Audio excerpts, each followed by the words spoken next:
Hello, everyone. Matt Clark, research analyst for Money and Markets, here with our weekly Ask Us Anything video series. In these videos, Adam, Charles, and I, we tackle the questions that you send us. It can be about the market, the economy, stocks, anything like that. We always like to take your questions and try to answer them as best we possibly can, and we do it right here on our YouTube channel. Now, today I'm going to answer a reader question about short selling, which is very interesting and a bit dynamic. So we'll get into that in just a little bit. But first, I want to let you know to check out moneyandmarkets.com. It is your home for safe, sound, smart, simple, adaptable, and profitable investment information for your portfolio. Now, remember, every day, our entire team works to provide you with the best investment information to bolster profits in your portfolio, no matter what the market is doing. Up, down, sideways, doesn't matter. We're always on the lookout for that information to help you bolster your profits in any market condition. Also, you can check out my Stock Power Daily every day. I give you one stock, highly rated stock in your, and tell you why it should be considered for your portfolio. I do that Monday through Friday. Plus, I have the Stock Power podcast right here on YouTube. Now, let's move on with today's video. Today's question is from Mike. And he asked, you recently mentioned short selling and short squeezes when referring to meme stocks. Can you explain exactly what short selling is? Well, that's a great question, Mike, and it's one that I think a lot of people have, just a little deep in the weeds to get into. We're going to try to take a little broad view of what short selling is. And I'm going to dive into short squeezes as well. We're going to tackle this one thing at a time. So we'll start with short selling. Now, at its simplest, short selling is where an investor borrows stock and sells it on the open market. The intent here is to buy back the stock for less money, thus taking a profit on the difference between how much it was sold and how much it was bought. Now, short selling can be used as speculation or even as a hedge against a downside risk of a long position. So basically, it can be used as you're thinking ahead and you're thinking this is going to happen, or you've got a long position, a long positive position in a stock, and you want to kind of mitigate some potential risk. So you take a short position to kind of cover any potential losses you may have in that long position. Now, essentially, advanced traders identify stocks they believe are going to fall in the near term. So they have a stock they look at, and fundamentally, technically, whatever their metrics are, however they use that, they think this stock is going to go down in the future. They borrow stocks or any other asset. This could be a commodity. It could be cotton, corn, coffee, anything like that, or a stock. And then they sell them on the open market for the price the stock is right now. And those shares have to be returned. So the trader is betting on the stock price falling. So when they sell, that trader collects the difference. So they sell it at this price. They're hoping it goes down so that any money is left between what they sold it for and what they bought it back for and return it for is profit in the bank. So for an example, if I believe ABC company stock is going to decline, I would borrow those shares from a broker dealer. These are big time market makers that have shares that they lend out for this very purpose. Now, if the current stock price is $100, I'll sell them on the open market for $100 a share. Now, what I'm hoping for is that stock price falls so that when I buy those shares back, because I have to return them for, say, $75, I'll pocket the $25 difference multiplied by however many shares I sold. So basically, it's the $100 I sold it for versus the $75 I bought it back for. That remaining is pure profit to me because I don't have to return it for the price that I bought it for. So very simple. Kind of, not necessarily simple, but in terms of an overview, it's simple. Now, the risk comes if my strategy doesn't work and the stock price of what I sold actually goes up. So, for example, if I sell the same shares of ABC company for $100 and the stock price goes to $125, that means I've got to buy back the shares at a higher cost of what I sold them for. Thus, I'm going to lose money.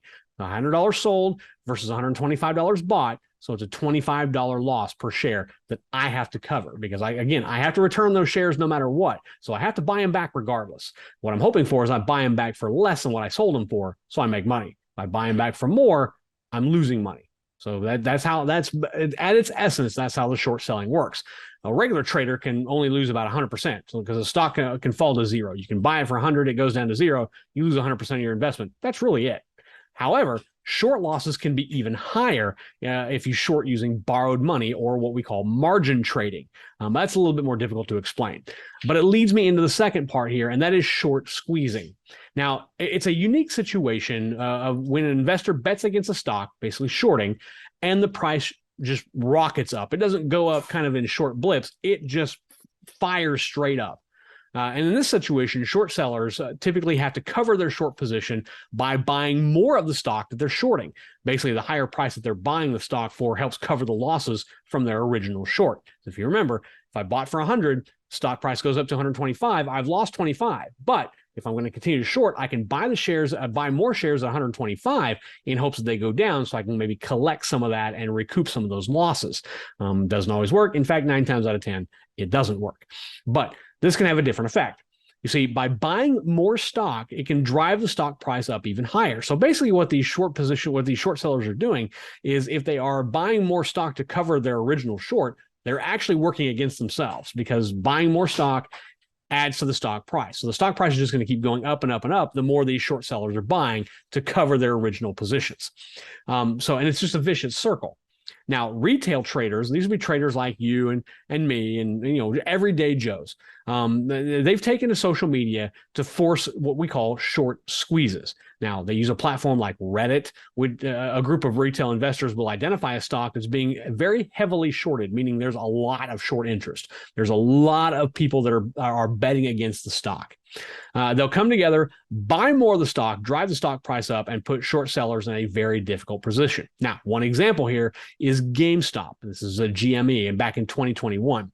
In January of 2021, GameStop was one of the biggest shorted stocks on the market. I believe about 140% of its float, of its outstanding shares, were actually shorted. That's massive. And it means that there were a lot of investors that were betting against it. The rally in stock price started when users of Reddit identified this and started buying up big amounts of the stock, thus driving the stock price up. It caused the stock price to rally as high as $87 during regular trading hours and more than $100 during pre-market trading. This was considerably higher than the $5 price the stock had at the beginning of the month. So this is a stock chart I'm going to show you here for GME. As you can see, the start of the short squeeze happened in about mid-January. Yeah, you'll give or take a few days. And then a few days after the buy-up started, that price reached a massive top. Then the price fell and shot back up again in February after another set of short squeezes and buying opportunities presented themselves. And then it finally settled back, and it kind of maneuvered around a little bit, but didn't reach nearly the highs that it had before. Now, the trading volume, which is illustrated by the bars below on the chart, you can see here, also rocketed upwards, just showing how much trading of GME was being done during this time. Now, on January 11th, volume of the shares traded on GME was around 14.9 million. By January 22nd, just about 11 days later, that volume shot up to 197.2 million. It's a massive jump, just a huge jump. GME was not necessarily a highly traded stock. 14 million was about its average, give or take, even as low as 7 million. But to trade 197.2 million in volume, that is just massive. It just shows you how much buying and selling of GME was going on during the time of the short squeeze. Now, to put it in perspective, the short squeeze cost just one investment fund 30% of its total value in a short amount of time. We're talking about a period of half a month, 2 weeks, 3 weeks maybe. 30% of the total value of an investment fund was gone. Now, by May, that same firm closed down as they were unable to recover any of the losses from the GameStop short squeeze. Bloomberg reported that the short sellers lost around $6 billion due to the short squeeze. And all this illustrates that the massive risk attached to short selling stock. Again, usually it's only available to more advanced traders and hedge fund operators.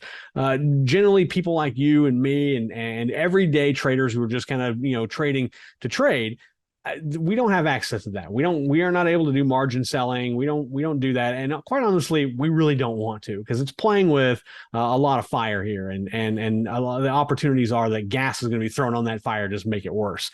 So it's really not a practice I would recommend for traders like you and me. It's not wise. I mean, yes, you can make money. I would be remiss if I didn't tell you that there is the possibility of shorting a stock and making money off of it. But honestly, you can do that just as easily and with much less risk by buying put options, betting on a stock price going down, rather than shorting a stock, which is borrowing it, buying, selling, hedging. It's a very complicated process. It takes, you have to be approved to do it. And it's not something necessarily that the SEC looks favorably on. So it's one of those things I would really highly recommend against doing.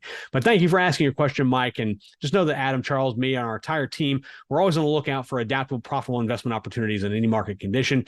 So, and short selling really isn't one of those right now. So that's all for this week's Ask Us Anything. Remember, if you do have a question about the market or the economy or an individual stock or really anything else, email your question to feedback@moneyandmarkets.com. And if we use your question in any of our upcoming videos, whether it's Ask Us Anything, Stock Power Daily, or Stock Power Podcast, or even our Marijuana Market Update, we're going to hook you up with some free Money and Markets gear. We've got hats, sweatshirts, t-shirts, all sorts of good stuff. It's going to be fall soon, so maybe that sweatshirt's going to come in vogue. So you don't want to miss out on getting that. Just submit a question to feedback@moneyandmarkets.com. And if we use it, we'll hook you up. Also, don't forget about moneyandmarkets.com, the mothership. Each and every day, we provide you safe, sound, smart, simple, and adaptable information to boost the profits in your portfolio, no matter what is going on in the market. Whether the market's up, down, rolling sideways, doesn't matter. We are always on the lookout for profitable opportunities in any market condition. Check out my Stock Power Daily. Monday through Friday, each and every day, I'm going to provide you with one highly rated stock that's poised to beat the market by at least 3 times over the next 12 months. We've also started taking a look at stocks you should stay away from as well. So we do that in our Stock Power Daily. You can check all that out at moneymarkets.com. Along with that Stock Power rating system, which guides everything we do at Money and Markets, it is available for you to use for free at moneyandmarkets.com. I'm Matt Clark, research analyst for Money Markets. Until next time, everyone, safe trading.